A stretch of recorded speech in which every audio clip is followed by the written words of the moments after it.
व्यासपीठावर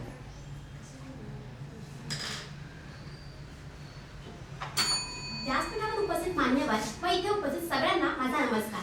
काय मांडू किती मांडू ते अपुरेच पडत जातात, कुठेतरी खोल मनात ते दडून राहतात.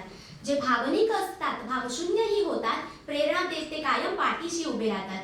या चार ओळी ऐकून तुम्हाला समजलं असेल की नेमकं मी कशाबद्दल बोलते. अगदीच शब्द जे अपुरे पडतात, प्रेरणा देत पाठीशी उभेही राहतात, पण कुठेतरी खोल मनात दडूनही राहतात.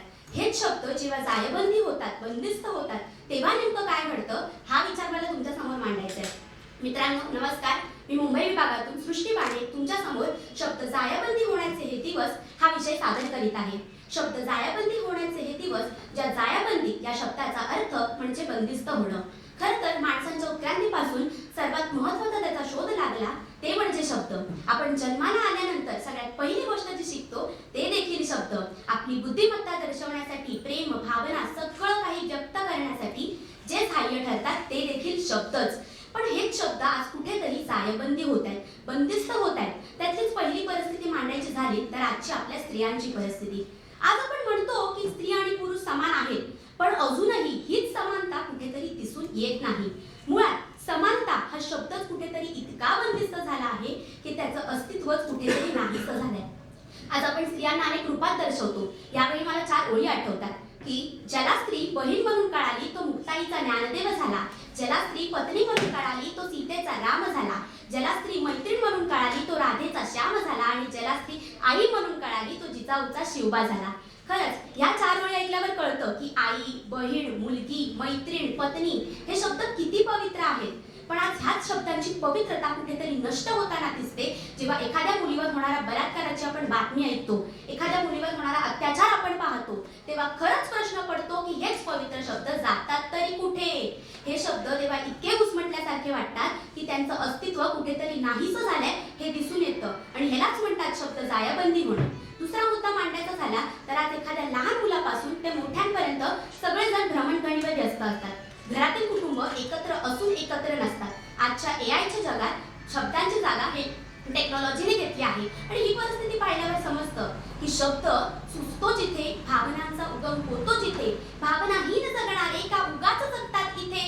पुढे म्हणजे आपण म्हणतो आपल्याला आपल्या भाषेचा, संस्कृतीचा अभिमान वाटतो, पण खरंच वाटतो का? लाभले आम्हास भाग्य बोलतो मराठी, जाहलो खरेच धन्य ऐकतो मराठी. ही ओळ आपण म्हणतो, पण हे शब्दांचे महत्त्व आपल्याला माहिती आहे का?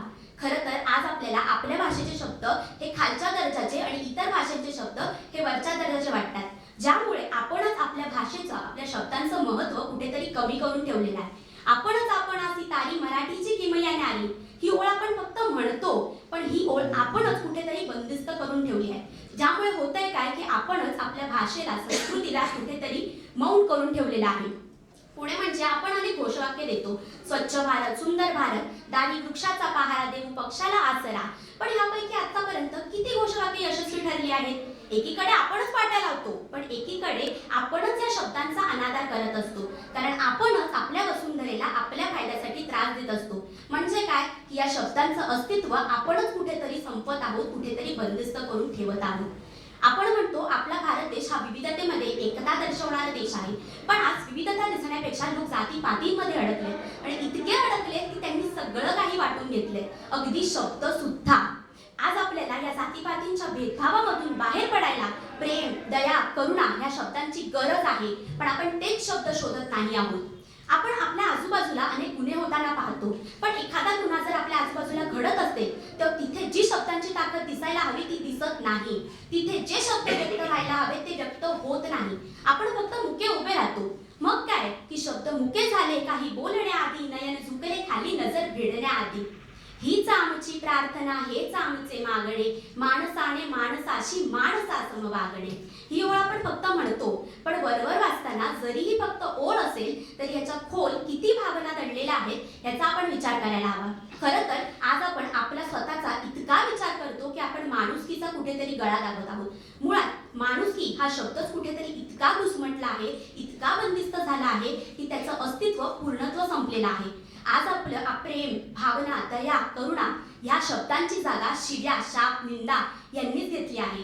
खरं तर आपल्या इतिहासापासून आपल्या समोर असे अनेक उदाहरण होऊन गेले ज्यांनी शब्दांच्या जोरावर जगात क्रांती आणली, समाजाचा विकास केला, स्वातंत्र्य मिळवले. पण आपण तेच शब्द बंदिस्त का करून ठेवले आहेत? तेच शब्द आपण का विसरलो?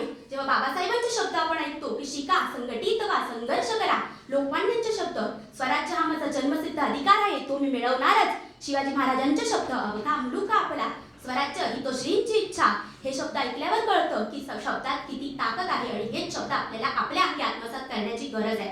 अन्यायाविरुद्ध आवाज उठवणाऱ्या शब्दांना व्यक्त करण्याची गरज आहे. सामान्य माणसांना सामान्य हा शब्द किती प्रतिभावान आहे हे पटवून देण्याची गरज आहे. शब्दांवरची जायाबंदी हटवून त्यांना त्यांच्या अस्तित्वाला पूर्णता देऊन त्यांना व्यक्त करण्याची खरंच गरज आहे. कारण शब्द घुसमटत आहेत, शब्द बंदिस्त होत आहेत. मित्रांनो, दिवस हे शब्द जायाबंदी होण्याचे होत आहेत.